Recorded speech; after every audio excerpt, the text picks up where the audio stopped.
Bonjour, nous voici à nouveau réunis pour cette rencontre quotidienne. C'est le 24e jour de confinement suite à cette épidémie de Covid-19. La situation sur la ville d'Aurillac reste plutôt calme, même si nous constatons aujourd'hui des flux plus importants de voitures. Je reviendrai sur cette situation parce que des contrôles sont réalisés systématiquement, à la fois sur les piétons et justement sur ces mêmes voitures.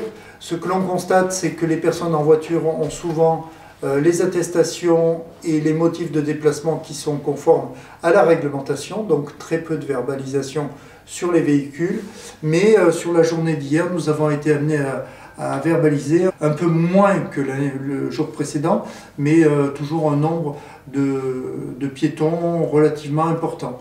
Donc je vous rappelle que ces règles de confinement et de rester à la maison restent strictes. Elles sont d'application évidente et elles concernent aussi les mineurs. Donc sur les verbalisations qui ont été faites hier, on a de nouveau verbalisé. La police nationale et la police municipale ont verbalisé des mineurs. Donc je rappelle que les parents seront amenés à payer les amendes de 135 €, donc soyons vigilants. Sur la zone gendarmerie qui concerne le département, sur la partie excluant Aurillac et Arpajon, je n'ai pas d'informations particulières, mais je sais que la gendarmerie réalise ses contrôles et que Madame le préfet et certainement les élus en charge du département sont très soucieux du respect de ces réglementations. Sur la situation sanitaire, d'hier soir, puisque j'utilise les chiffres de la veille, nous n'avons pas encore celle de la journée, font apparaître 26 personnes hospitalisées, 9 personnes en réa, 17 personnes en situation Covid et 8 personnes en situation de retour. Je dois aussi vous signaler que nous n'avons toujours aucun décès sur le Cantal issu des chiffres produits par le centre hospitalier. Nous faisons partie des 3 départements qui n'ont pas eu de décès remontant des chiffres communiqués par les hôpitaux centralisant les Covid de chaque département. Donc 9 personnes en réa, c'est 2 personnes de plus que la veille, 8 personnes qui sont retournées à leur maison, donc la veille c'était 6 personnes, et nous avons 17 personnes en unité Covid ou pré-Covid, ça dépend du retour des tests. Sur les EHPAD, toujours une situation stable, c'est-à-dire pas de cas positifs de résidents dans les EHPAD. Je rappelle que les dispositions qui ont été annoncées par le Premier ministre s'appliqueront dans les EHPAD du Cantal si nous constatons qu'un résident ou qu'un personnel soignant de ces EHPAD se révélait positif, auquel cas tous les EHPAD seraient testés, mais on aura l'occasion de revenir sur ces dispositions certainement dans les jours qui viennent. Sur les dispositions réglementaires, j'avais annoncé en début de semaine que des chèques alimentaires à destination des publics sans domicile fixe seraient distribués par l'État. Ces chèques alimentaires sont d'une valeur de 7 € et permettent de se procurer de la nourriture. Donc c'est la banque alimentaire qui va gérer ces chèques alimentaires au niveau du département. Deuxième point, la SNCF nous a informé que le dispositif de car se poursuivait sur cette semaine, mais qu'à compter de lundi prochain, nous aurions certainement des annonces d'une extension du réseau, notamment peut-être sur l'axe de Brive et sur l'axe de Figeac, par bus ou par train, mais probablement par bus. Ce sera confirmé lundi, nous aurons les informations précises.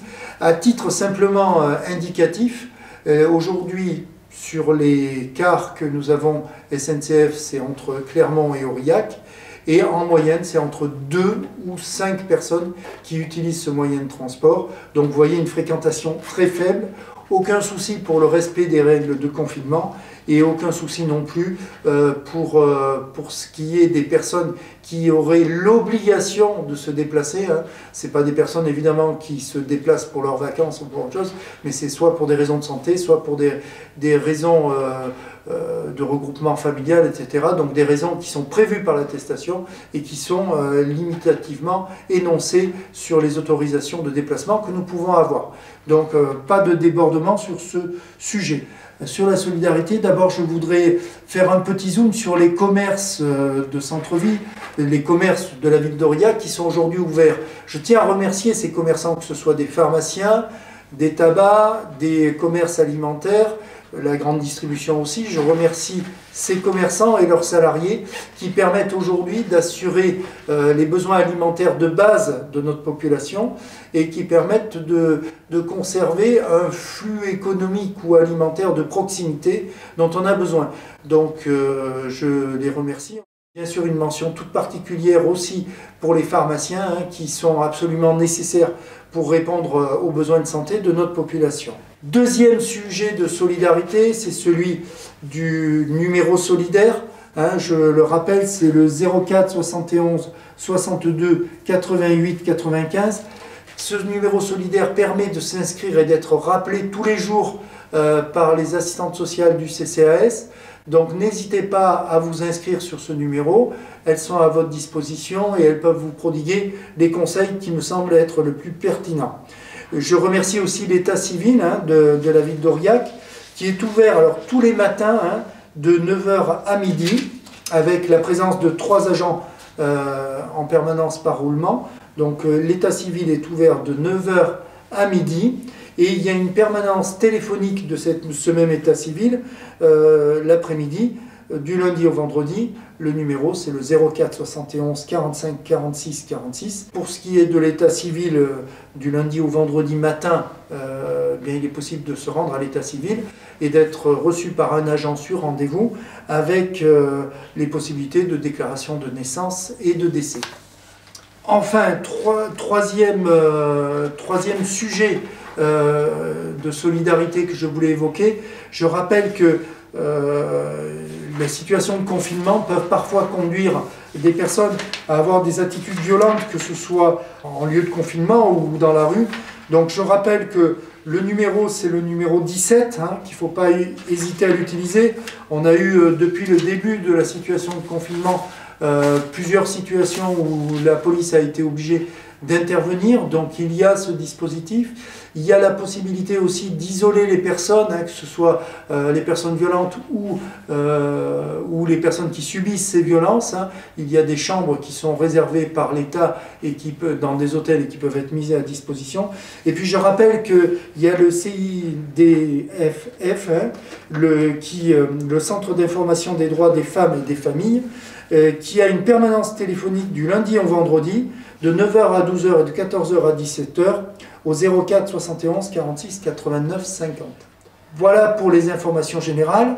Je vais vous dire de passer une bonne journée, vous souhaiter de résister à cette maladie. Je sais que c'est à la fois notre engagement et le respect de nos règles de fraternité, qu'elles soient dans le respect des règles d'éloignement quand on va faire ses courses, qu'elles soient dans les règles de solidarité qu'on applique avec nos voisins. C'est aujourd'hui ces qualités humaines qui font qu'on est plus fort que la crise et qu'on peut la dépasser. Je sais aussi que nous sommes encore en situation de confinement, que c'est lourd et difficile pour les uns et les autres, mais encore une fois, il faut rester mobilisé pour lutter contre la maladie. Enfin, pour finir cette vidéo, je vais vous présenter une petite vidéo qui a été réalisée par le Centre social de la Vallée de l'Autre. Je les remercie de nous avoir communiqué ce document et ils permettront à un certain nombre d'habitants de ces communes d'avoir des informations de toute première actualité dans la situation que nous vivons les uns les autres. Merci et à demain pour ceux qui le souhaitent. À l'occasion de cette situation nationale exceptionnelle de confinement, notre centre social qui regroupe les communes de Crandelles, Jussac, La Roquevieille, Marmagnac, Nocelles, Reillac et Tessières-de-Cornay a revu rapidement son organisation grâce à la réactivité de son équipe de salariés, accompagnée par la Fédération des centres sociaux. Nous avons souhaité maintenir le lien et rester à proximité de nos adhérents et être solidaires avec tous les habitants de notre territoire.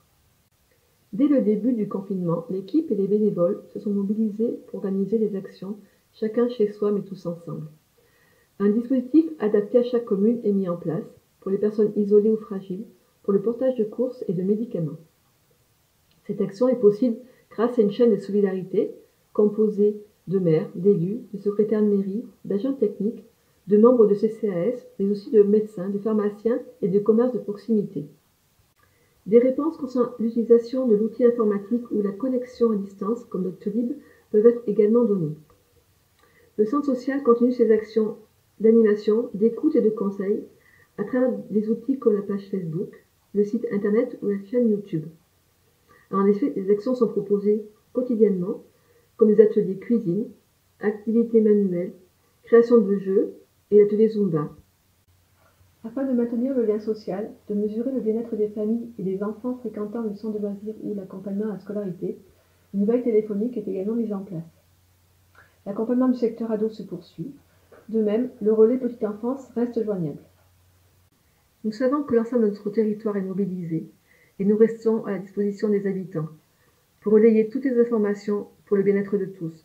Caroline Lugol, directrice, et Marion Roch, référente famille, restent vos principales interlocutrices.